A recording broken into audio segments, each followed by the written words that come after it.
Ever imagine a world where kids ditch classrooms and textbooks and just choose their own learning adventures? Sounds pretty radical, right? It is. Yeah. That's the whole idea behind unschooling. And today, we're going to take a deep dive into how it's evolved and what it really looks like for families who've chosen this path.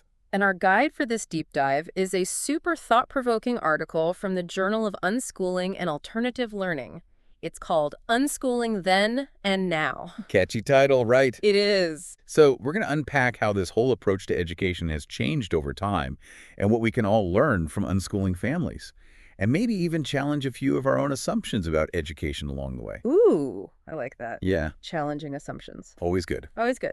So the article starts by defining unschooling, and it's important to understand that it goes beyond just doing school at home. Right. It's not about like recreating a traditional classroom, with the parent as the teacher. It's about really trusting kids to direct their own learning. Let them be driven by their own curiosity and passions. Exactly, yeah. And the article makes a clear distinction between unschooling and homeschooling, where parents often take on a more structured teaching role. Unschooling is about facilitating self-directed exploration and learning through real-world experiences. Which is interesting because a lot of people kind of lump those two together. They do. They do. It can be confusing. Yeah. Now, the article points out that researching unschooling has been kind of tricky Yeah. because these families often operate outside of that traditional educational system, and they're less likely to participate in, conventional research studies. That's a really important point, I think, because it highlights how unschooling challenges not only our ideas about education, but also like our methods of studying it. It's like trying to study a free-flowing river by putting it in a box, You lose the essence of what you're trying to understand. Exactly. Yeah. So to understand unschooling, we need to look at real-life examples. And the article provides two fascinating case studies. One from the early days of the movement in the 1980s, and another from the internet era of the 2000s. Perfect. Yeah. Let's start by traveling back to the 1980s Okay. and meeting Kathleen, an education professor and unschooling pioneer. Kathleen's story is particularly interesting because it highlights the social context of early unschooling. Like, her family was part of a larger movement seeking alternatives to mainstream institutions. So they were questioning the established systems of the time. Yeah, very much so. It was a countercultural wave. Yeah. And unschooling was part of that push to find different, more personalized ways of living and learning. Precisely. Now, the article tells this very compelling story about Kathleen's son, Shaman, and his year of maps. Yes. This story really made me think about how powerful self-directed learning can be. Shaman spent an entire year immersed in map making, not as like a school assignment, but because he was fascinated by them. And it wasn't just about, coloring in countries. Right. Shaman was calculating populations, comparing areas, even drawing a globe from the sun's perspective. Like, he was engaging with complex geographical and mathematical concepts without any formal instruction. That's so cool. Yeah. It really does challenge that assumption that kids need a structured curriculum to learn challenging concepts. Absolutely. Shaman's story illustrates a key insight from the article. When kids are deeply engaged in a project they're passionate about, they naturally absorb complex concepts. It's about creating the conditions for that kind of deep, self-motivated learning to occur. Exactly. It makes you think about those times when you're a kid and totally absorbed in a project or a hobby. Maybe you were building a fort, designing a website, or writing a story. Exactly. We've all had those moments, right? Yeah. Where learning just happened organically, driven by our own interests and passions. Totally. And the article emphasizes that in those early days of unschooling, this kind of hands-on learning was especially prevalent. Kathleen's family used a wide array of tools: building tools, gardening tools, solar panels, electronics kits. It was a time when learning was much more tactile and hands-on, especially before the internet became such a, ubiquitous part of our lives. Right. And even Kathleen, a strong advocate for unschooling, had reservations about how technology might change this approach. That's interesting. You'd think that someone so open to alternative forms of learning would embrace technology wholeheartedly. It's not about rejecting technology outright. Right. It's about understanding how it might impact the core principles of unschooling, right? Does it enhance or hinder self-directed learning? Does it create new possibilities or distractions? These are questions that many unschooling families grapple with even today. Well, to explore those questions, we need to fast forward a couple of decades and see how unschooling adapted to the rise of the internet. That brings us to our next case study, Kellie, an education professor and unschooling mom in the digital age. Kellie's story is crucial because it shows how unschooling didn't just survive, but thrived in a world transformed by technology. And it wasn't about simply replacing books with screens. Kellie observed how her children were learning in entirely new ways, engaging with complex topics through video games and online platforms. Now, before you picture kids just glued to their screens all day, Right. the article describes a much more nuanced picture. Kellie's kids were learning about history, science, even knife making through a combination of online resources, real-world experiences, and, self-directed exploration. So let's dive into Kellie's world and see how technology shaped their unschooling journey. Welcome back to our deep dive into the world of unschooling. We left off talking about Kellie and her family's approach to unschooling, in the age of the internet. Yeah, it's fascinating to see how technology opened up so many new avenues for self-directed learning. Right. I'm curious to hear more about how Kellie's kids actually used online resources and what kind of things they were learning. Well, one of the things that stood out to me in the article was Kellie's observation that her kids were learning a ton from video games, especially complex ones like, World of Warcraft and Spore. Video games. Mm. I have to admit, my initial reaction is to think, well, how much can you really learn from playing video games? Right. But I'm ready to be challenged on that assumption. Okay. What did Kellie see in her kids' gaming experiences that suggested they were actually learning? Yeah, it wasn't just mindless entertainment. Kellie described how her kids were debating character attributes, strategizing about gameplay, creating live action scenarios based on the games, learning historical facts, even picking up new vocabulary. They were engaging with complex systems and information in a way that was both fun and educational. Okay, that makes sense. I remember playing SimCity as a kid and feeling like I was learning about urban planning and resource management without even realizing it. Right. But I'm still curious about how Kellie addressed the concern that her kids might be missing out on, like essential knowledge or socialization without a structured curriculum and a traditional classroom setting. That's a common concern that, a lot of people have about unschooling. Right. And the article acknowledges these concerns, but also presents the perspective of unschooling families who believe that kids are, naturally curious and Yeah. will seek out the knowledge and skills they need when they're motivated and engaged. Right. They argue that learning through real-world experiences is often more effective and memorable than, rote memorization and standardized tests. So it's about trusting that kids will find their own path to learning, given the freedom and the support to do so. I think that resonates with my own experience as a learner. I always struggled to stay engaged in subjects that didn't interest me. But I could spend hours absorbed in topics that I was passionate about. Right. But what about the socialization aspect? Yeah. I think a lot of people worry that unschooling might lead to kids being isolated from their peers. It's another common concern, Yeah. and it's something that Kellie observed firsthand in her own children's experiences. She found that unschooling didn't isolate her kids at all. They interacted with people of all ages through community activities, field trips, online groups, even college courses. Wow. In fact, Kellie argued that her kids were developing more authentic social skills because they weren't confined to peer groups based solely on age. They were learning to interact with people from, diverse backgrounds and perspectives. That makes sense. Yeah. When you think about it, the real world isn't segregated by age. Right. We're constantly interacting with people of all ages in our workplaces and communities and families. Yeah. So perhaps unschooling actually prepares kids for that reality better than a system that keeps them in age-segregated classrooms for most of their childhood. It's an interesting point to consider.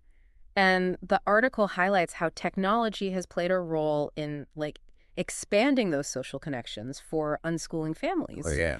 Kellie's kids were able to connect with a global network of unschoolers through, online communities and forums, sharing resources, ideas, and support. It's like how we use social media to connect with people who share our interests, regardless of where they live. Exactly. It's creating a virtual community around shared passions and values. Yeah.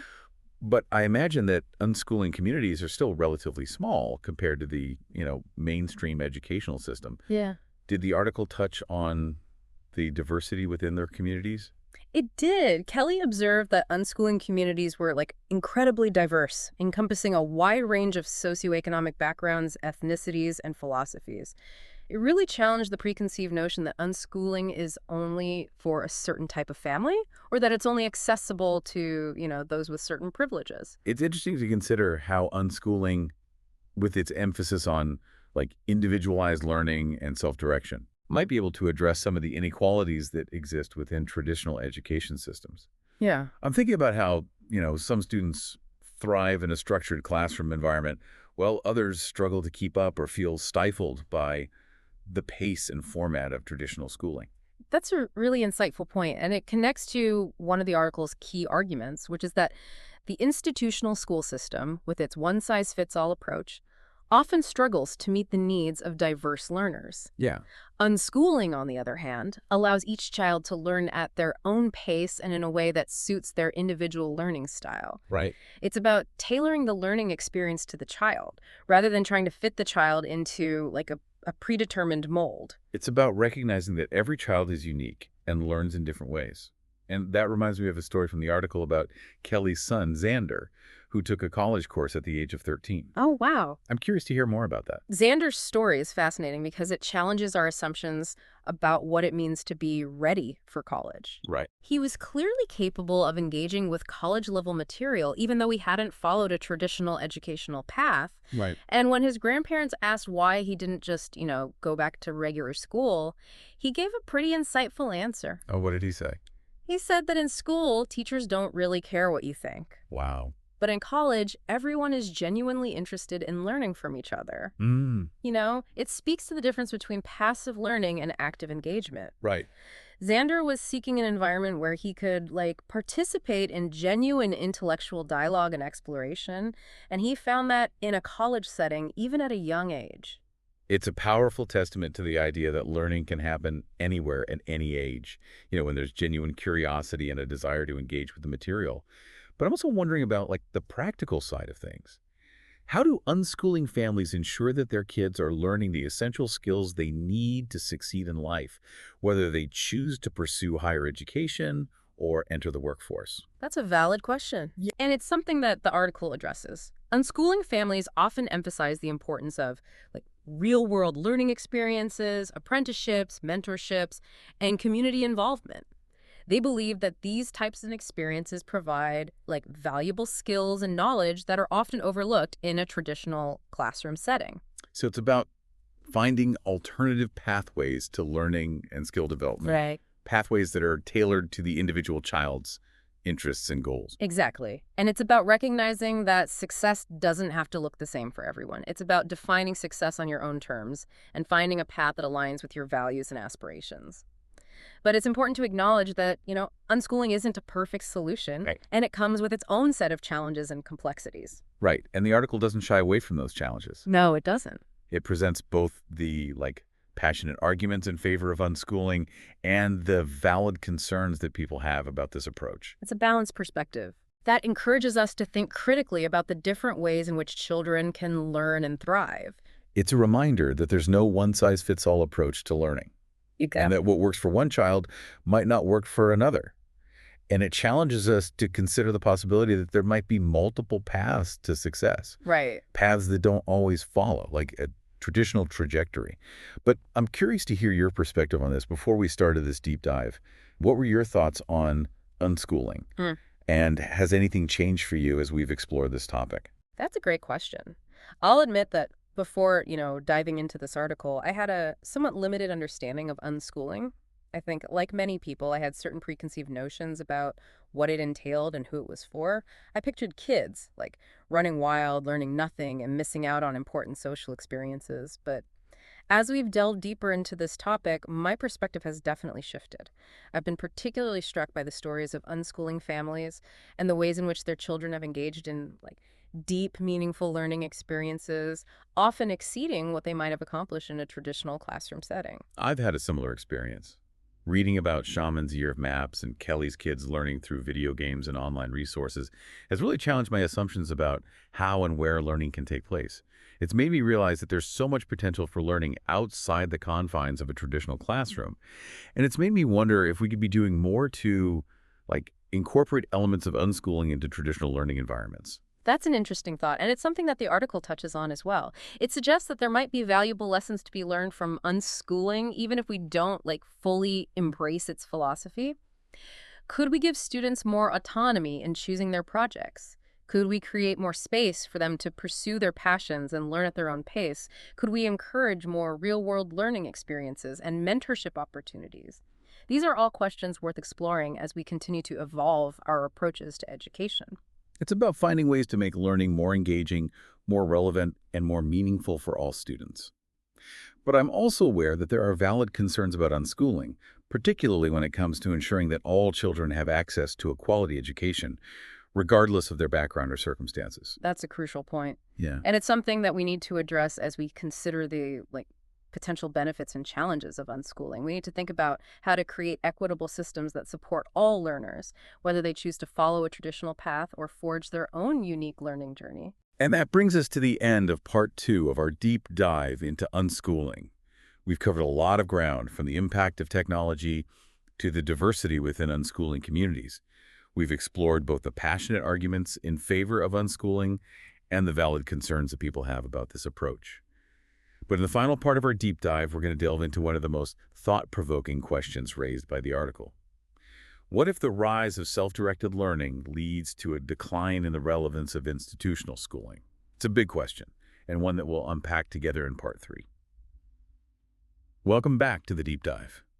We've spent this episode exploring unschooling and, tracing its evolution from those early days of families questioning traditional institutions all the way to, the rise of technology and this whole idea of self-directed learning. We've met some really remarkable unschooling families, haven't we? We have. And seen how their kids have thrived in learning in environments that are tailored to their individual passions and interests. It's pretty inspiring. It is. And we've also, kind of wrestled with some of the big questions surrounding unschooling. Right. Can it really provide a well-rounded education? Yeah. Does it adequately prepare kids for the real world? How do we address the concerns about socialization and equity? All important questions to consider. Absolutely. Now, in this final part of our deep dive, we're going to tackle one of the most thought-provoking questions that the article Unschooling Then and Now posed.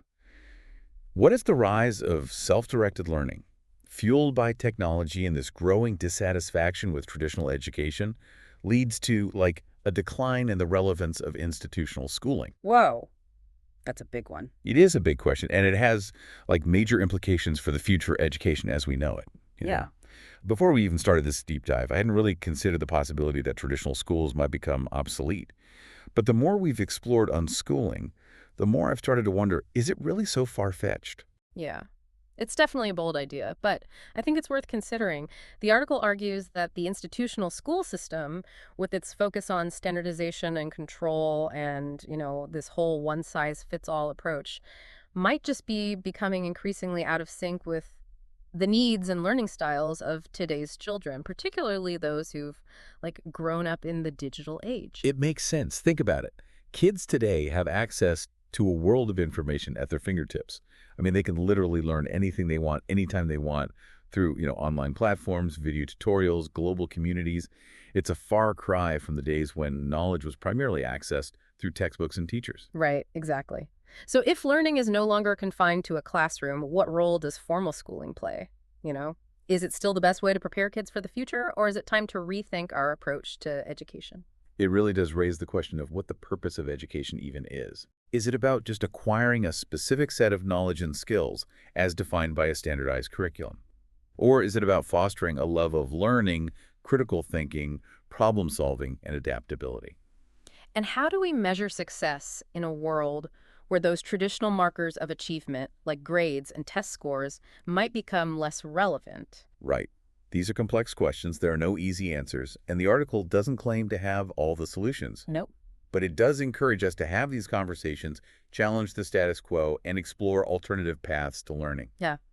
It's not necessarily advocating for a complete dismantling of the current educational system. It's more like prompting us to consider how we can adapt and evolve to meet the changing needs of learners in the 21st century. I think one of the key takeaways for me from this whole deep dive is that we need to move beyond this binary thinking of school versus unschooling, and just recognize that there's a spectrum of possibilities. I agree. Maybe we can learn from the principles of unschooling, even if we don't, fully embrace its philosophy. Right. Could we give students more autonomy in choosing their projects? Could we create more space for them to pursue their passions and learn at their own pace? Could we incorporate more real-world learning experiences, mentorship opportunities, and interdisciplinary approaches? These are the kinds of questions that I think unschooling prompts us to ask. It's about recognizing that learning isn't a one-size-fits-all process, and that there's no single right way to educate a child. Yeah, that's powerful. And ultimately, it's about fostering a love of learning that extends beyond, the classroom walls. Right. A lifelong pursuit of knowledge and exploration that is driven by curiosity, passion, and a desire to make sense of the world around us. Beautifully said. So, as we wrap up our deep dive into the world of unschooling, we leave you with this final thought. The future of education is not predetermined. It's something that we're actively shaping through the choices we make, the conversations we have, and the actions we take. Whether you're a parent, educator, policymaker, or simply a curious learner, we encourage you to continue exploring these questions, challenging assumptions, and seeking out new possibilities. And if you're interested in exploring this topic further, we highly recommend checking out the Journal of Unschooling and Alternative Learning, particularly the article Unschooling Then and Now. It's a fascinating read that will make you think differently about education. So thanks for joining us on this deep dive. We hope you've learned something new, challenged some assumptions, and maybe even sparked some ideas of your own. Until next time, keep learning, keep exploring, and keep those questions coming.